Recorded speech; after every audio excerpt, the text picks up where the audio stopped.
palong. Nyam-nyam. Luluklit. Ikaw ba yung luluklit ko? Evidence. Tama. Sige, i-upload nyo na naman. Hello. Pariinom si ano.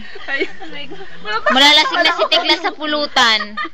Talagang sigurado yan. Hindi mo kakain mo yung parang.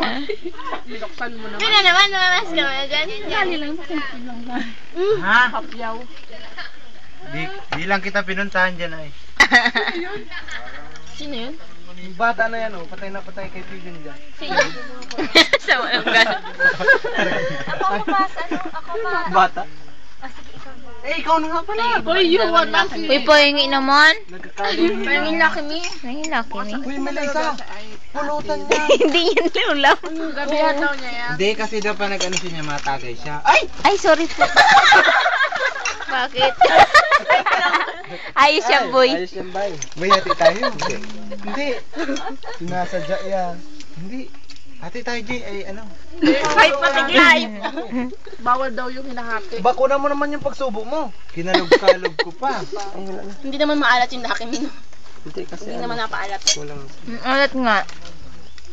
Lagyan mo yung juice para magtamis. Tapos si Saling. Kakaunti ang sabaw. Ayan. Ayoko, iniilaliman ako. Hindi naman sa inuubos ang pulutan. Alat. Lagyan mo ng tubig. Garo lang. Ate Rosie kasi. Sa pulutan lang yan. Una si Madi sa picture. Hindi kasi Ate Rosie pa yung video. Yan. Ang mata ko sa pulutan na papasok ako naisip. Ayun, parang isang buhok lang yun. Hindi, sakit. Hindi na. Ito na po. Ano? Dami mga lalay boy mamaya. Hindi, pasok na ba yung tawa mo na? Ikaw na po. Ano mo na mabibidyo yung kadilim-dilim pala niyan? Sabihin mo, nainitan na isip mo.